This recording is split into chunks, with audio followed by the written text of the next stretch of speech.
Good evening, everyone. We are now in First Kings chapter 4.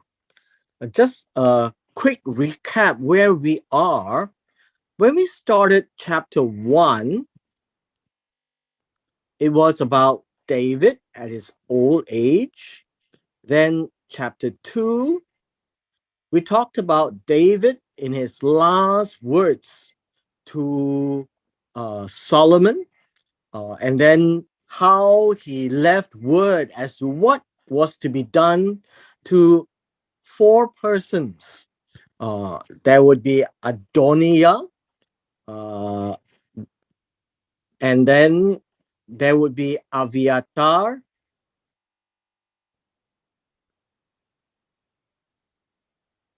and then there would be Joav, and then there would be Shimei. And that was what we read in chapter 2. And this period was at least 3 years because Shimei was killed 3 years after 3 years. And so we ended up with chapter 3 last week. And in chapter 3 would be the gift that God had given Solomon, and that would be the gift of understanding. That would be the gift of knowledge, and also understood as a gift of wisdom. And all of this is to rule, judge, and reign over Israel. And now we come to chapter 4 today. And so we need to be mindful that this period of time, all the way, is 4 years. We're still talking about the first 4 years of the reign of Solomon. Until next chapter, we will see the building of the temple. And we will deal with the building of the temple next week.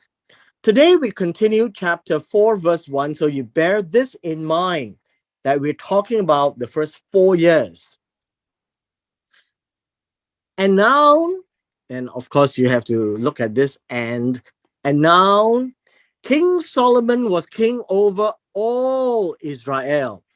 Now, this word all Israel or Kol Israel is always talking about the 12 tribes, unless otherwise stated in the context. Now, all Israel, depending on the context, can mean the northern. It can mean all 12. And in this case, King Solomon was king over all 12 tribes. The northern would be the northern 10 tribes. By extension, we know that King Solomon was ruling. This is very important. The idea here is that he was king as a ruler, absolute, and there was one over all Israel, one over all 12 tribes. There were no confusion when David took over. There was the son that had tried to become king, and he was king for a short period of time over the northern part of Israel, and that would be from Benjamin upwards, Ishbosheth. And then eventually, David became king over all 12 tribes, and that would be all Israel. Now, what is continuing on in chapter 4, verse 1 is talking about this period when he became king. When he became king, they saw his understanding, knowledge, and wisdom of such a young person of 20-year-old, having such keen insight to be able to see things clearly, to make judgments, to know the law of God. Now, because of this, in verse 2, we are now looking at these words. These were his officials. Now, this word officials is Sar. Now, why do you need to know this word? Well, Sar is really translated as officials here. It is also translated as leader, chief, as well as prince. And so, depending on the translator where you read this word Sar, which is this word here in the Hebrew, this is in the plural, Hasarim, that's the plural of Sar. Basically, you would find that this word has a broad array of meaning, as we can see right here. Now, all of these really mean that they are leaders, they are chieftains. How would you say? They are military or nobles or elders or princes. Now, this word, when used in the book of Ezekiel, when it talks about the Messiah, or well, it's commonly known as the Messiah, or the final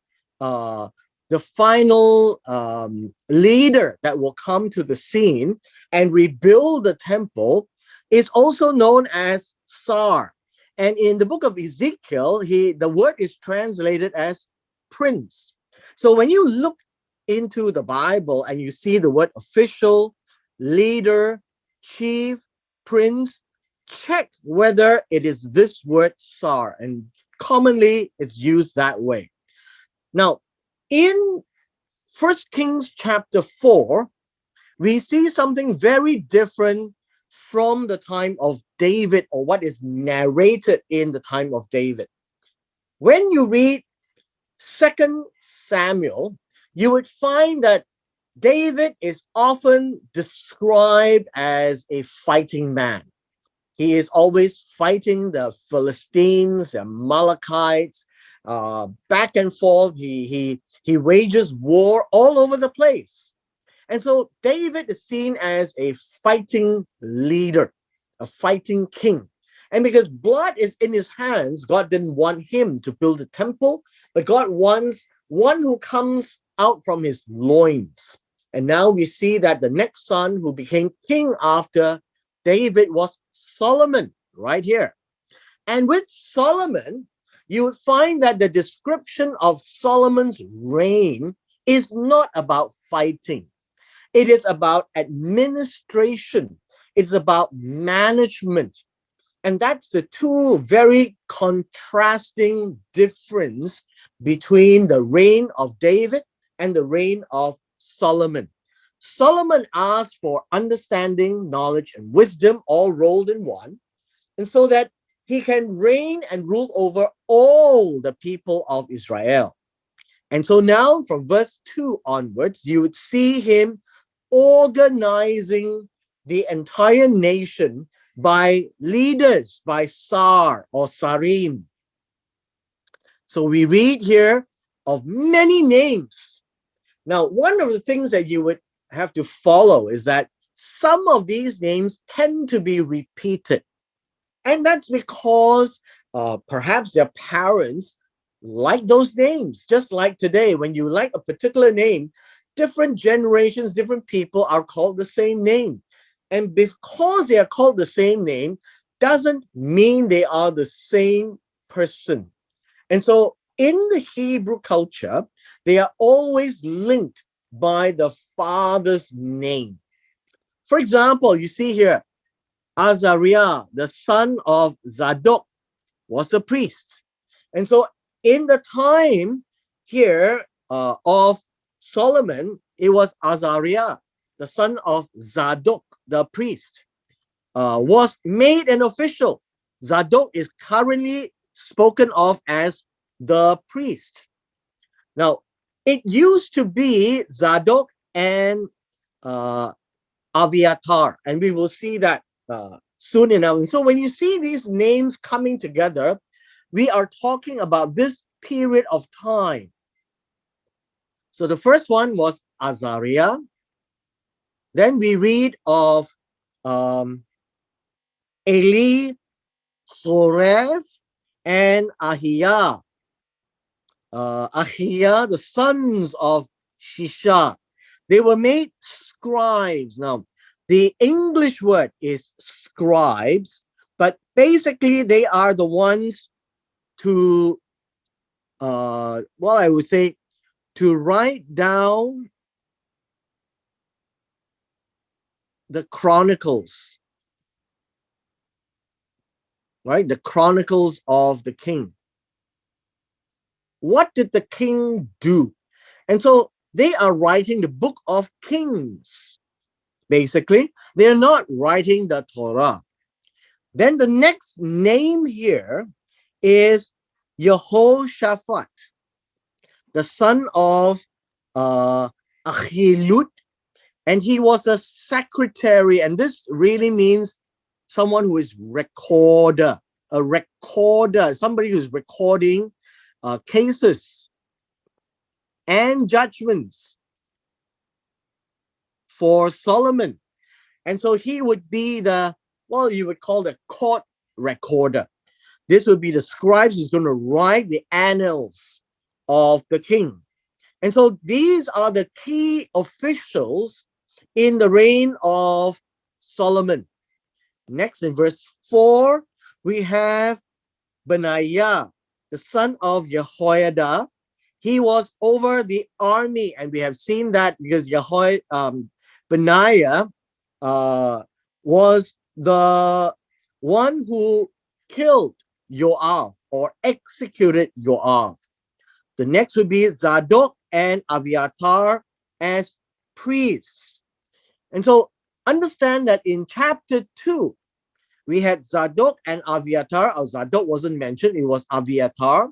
And Abiathar was dealt with, asked him to go back to his hometown. But he was there as priest at a period of time. And so this was a case of naming at the beginning of his reign who the priests were. And that's what it meant. In verse 5, we find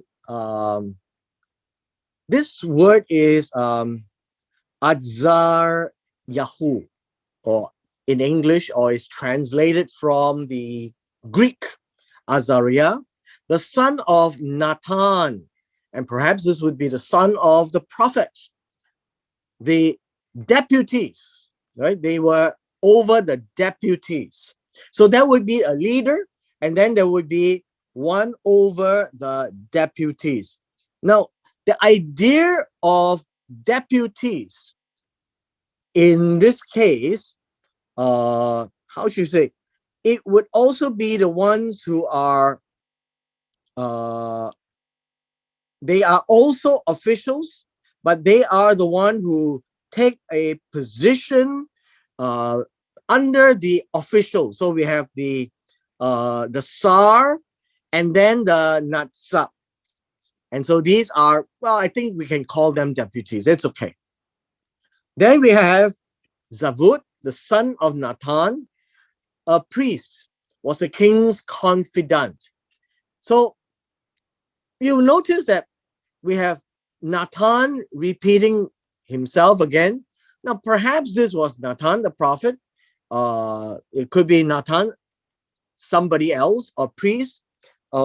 We don't know. Now, if it was Nathan, the prophet, perhaps it would have been clearly told. So these would be what I call names that are usually repeated. And this means that he was the confidant. Now, this word confidant is an English word. This would be the friend of the king. And the idea of friend would be a companion.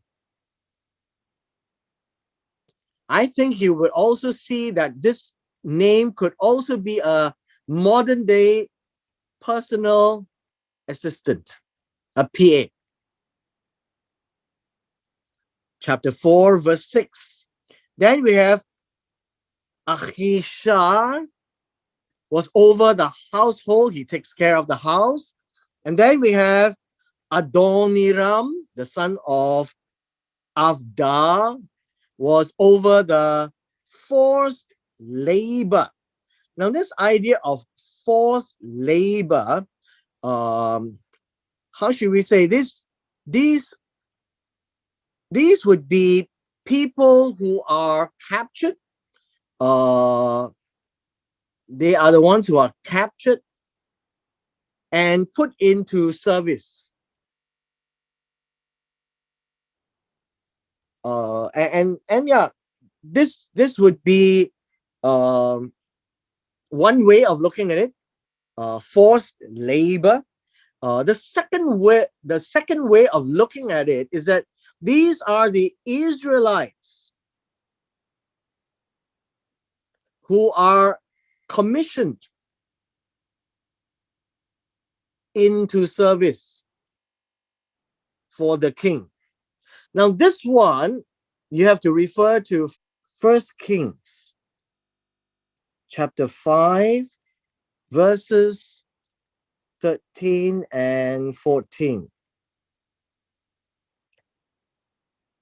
First Kings chapter 5, verses 13 and 14. I want you also to see First Samuel chapter 8, verses 16 to 18. All right, let me just briefly describe to you this forced labor concept.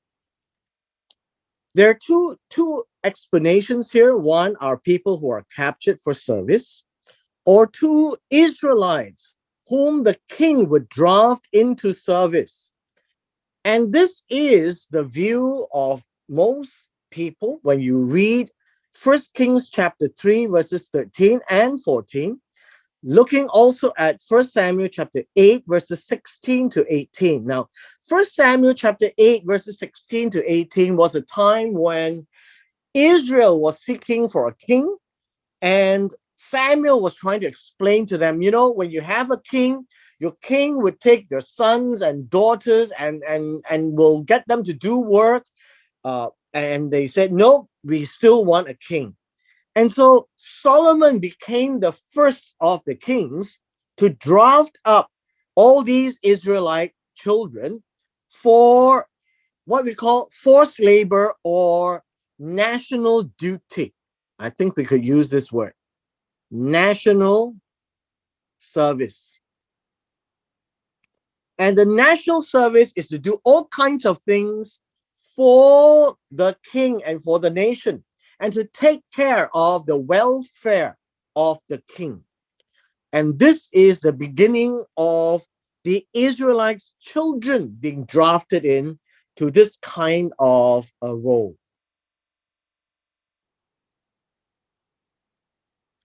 Our next verse is verse 7.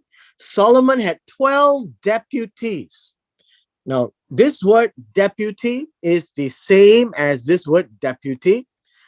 Basically, these are the officers, right? They are the same.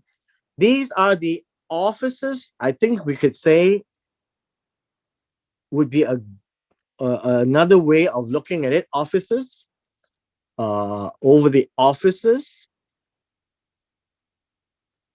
And these officers have a role over all Israel, who provided food for the king and his household. Each had to provide food for a month in the year, which means that you find that there are 12 deputies or officers for 12 months.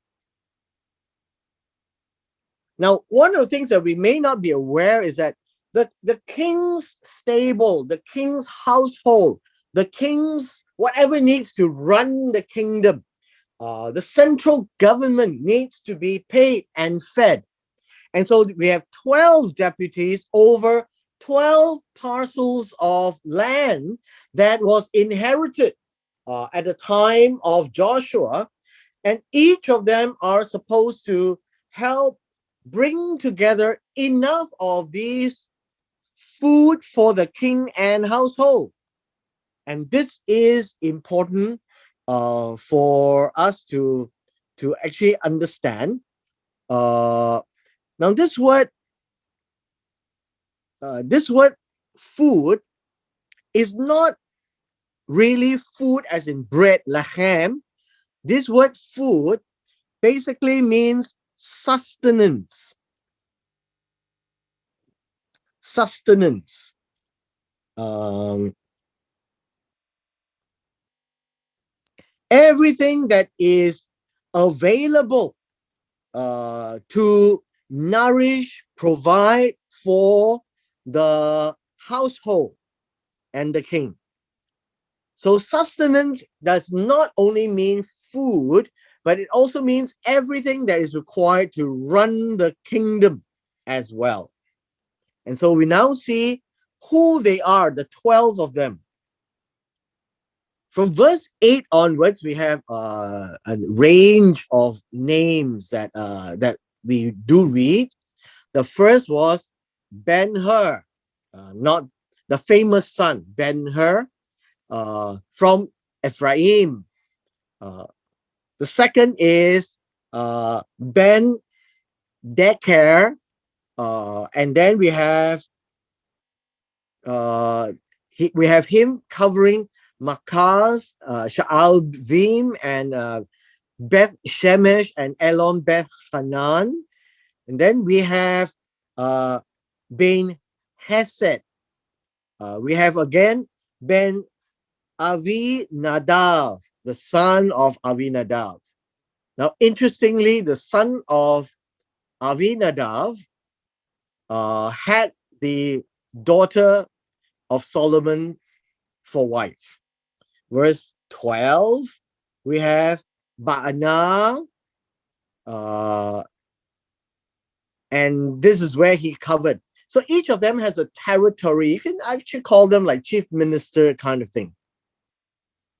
Verse 13, this would be Ben Gever, and he covers the eastern shore of the Jordan, which is Ramoth Gilead, and then as well as Bashan. In verse 14, we have Achi Nadav, the son of Edo, in Machanaim, which is also on the eastern shore. That's the place where David had to run to hide when he was running away from Avshalom during the coup. Now, the son of Edo is quite interesting because we read of Edo again as Zechariah, the prophet, who is the son of Edo. Verse 15, Achi Ma'at, Naphtali. Naphtali is very much the southern Galilee region, also married another daughter of Solomon. Next, we have Baana, the son of Hushai, then Yehoshaphat, then Shimei, not the same Shimei that was killed, another. And so you begin to see a lot of repeated names. Verse 19, Geber, the son of Uri, in the land of Gilead, which is also on the eastern shore. This would be the country of Sihon and Og. This was a land that Moses helped them take over. And now in verse 20, we have Judah and Israel were numerous. This is an important statement that I think we will spend just a little bit of time before we end. Because chapter 4 is fairly short. But I think we need to understand this. Numerous means in terms of numbers. This is great. This is the word for great. This is the word for much or many. Uh, this would be abundant. And so you can see this word numerous would mean in terms of quantity. And it will appear as head count. So we are told Judah and Israel. Now, understand it's important for us always to see this little nuance context. The nuance context is this: Judah, south, Israel, north. It has always been, even the time of Saul, David, and now Solomon, but they were unified under Saul and David and then Solomon. They were run as one nation called Israel. And so whenever you see this Judah and Israel and then Israel by itself, you need to understand that there is a what we call a tribal split, that Judah is the largest of the tribes and everyone else is called Israel. So anything north of Jerusalem is the northern kingdom of Israel. Anything Jerusalem and below would all be Judah. Now, this is the way that we can understand the text. And as we go on, that you should not be confused. No, why does it say Judah? And when it says Israel, does it mean Israel, the northern kingdom, or does it mean Israel as a whole? And so that means you have to look at the context. Now, in this context, Israel here is the north. They were in total a lot of people. And the way that it is described as a lot of people is that they are like the sand that is on the seashore in abundance. They were like the sand of the seashore in abundance. Now, first of all, this word abundance is the same word as numerous. Now, why do you see two words being different? It's because in English language as a style does not encourage us to use the same word twice in a sentence. And so that is why in the translation, because it's translating into English, we will have to look at the thesaurus to look for another word to represent the Hebrew term. And so abundance, numerous, which is right here. All right. Now, this other word, the sand that is on the seashore. The sand on the seashore is is a is an idiom. Okay, I would say it's an idiom. The sand on the seashore is an idiom. That means there is so many that is uncountable. You can also see similar idioms like the stars in the sky. It has the same meaning. The sand on the shore, the same meaning. The idea here is to give us a picture at this time under the reign of Solomon that the number of people in the nation, both Judah in the south, Israel in the north, are so numerous that you just can't count them. There are just way too many now. Doesn't mean that physically it's impossible to count, but when you take a look at them, the feeling that one would get is that there are just too many of them to actually count so simply. Like you can't count the stars in the sky as much as you can't count the sand on the sea or by the sea. And so that would be the Hebrew expression of the sand on the sea or by the sea. But the final point I would like to highlight to you is this. They are in a period of time where it is called the golden years of Israel. And the golden years is that they were eating drinking and rejoicing. And we need to just pay attention to these words. The first word is eating. Eating is basically enjoyment of food, eating food, right? Eating food, all kinds of food. And you notice that this is an expression of enjoyment. They were drinking. So they are drinking, and this is not water, they are drinking wine. And they are enjoying.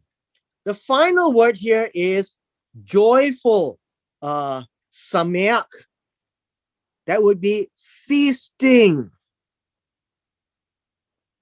Now, in Israel, there are a number of feast days, and they use this word, sameach, feasting. And the word sameach actually actually means an expression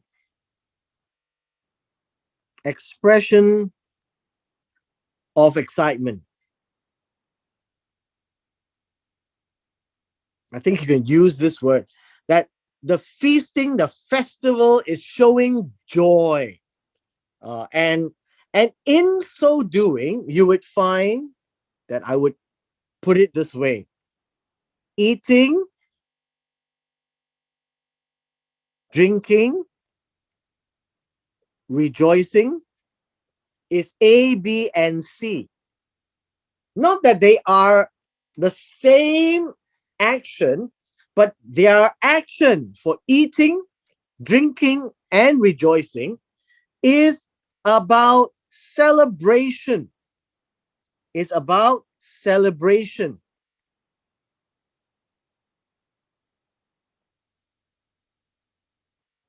They are celebrating life as they know it. And so eating, drinking, and rejoicing is a common pastime of demonstrating that they are very happy in the kingdom. Now, one of the things that we tend to look down upon is that when people eat, uh, they shouldn't enjoy so much. When they drink wine. Wouldn't they be doing something that is wrong? When they are rejoicing, showing gladness, joyful excitement, would that be wrong? And in fact, you find that this is very common in the Asian Eastern culture, like the Chinese culture. Whenever people come together, the celebration would be always with food, wine, and merriment. And that is what you would find also in the book of Ecclesiastes.